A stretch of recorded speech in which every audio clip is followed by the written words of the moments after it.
প্রশ্ন উত্তর পর্বের আজকের পর্বে আমরা পবিত্রতা অর্জন সম্পর্কেও একটি মাসআলা জানার চেষ্টা করব। আমাদের কাছে এক ভাই জানতে চেয়েছেন, যদি মাঝরাতে গোসল ফরজ হয় তাহলে তাৎক্ষণিকভাবে গোসল করা আবশ্যক, নাকি ফজরের নামাজের পূর্বে গোসল করে নিলেও আদায় হয়ে যাবে?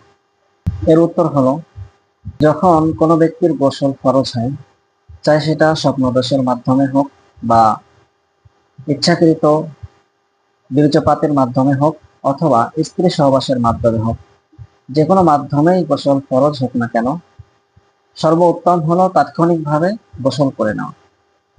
কোনো কারণবশত যদি বিলম্ব করতে হয়, তাৎক্ষণিকভাবে উচিত হলো অন্তত হাত মুখ ধোয়া বা ওযু করে নেওয়া।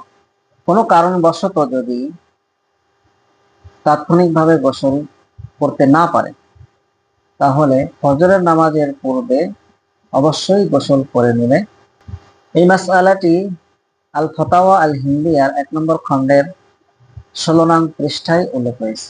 একইভাবে রদ্দুল মুখতার তথা ফতোয়ায়ে শামির 1 নম্বর খণ্ডের 159 নং পৃষ্ঠায়ও উল্লেখ হয়েছে। আল্লাহ রাব্বুল আলামিন আমাদেরকে শরীয়তের প্রত্যেকটা বিধান শরিয়াহ মোতাবেক আমল করার তৌফিক দান করেন। আসসালামু আলাইকুম ওয়া রাহমাতুল্লাহি ওয়া বারাকাতুহু।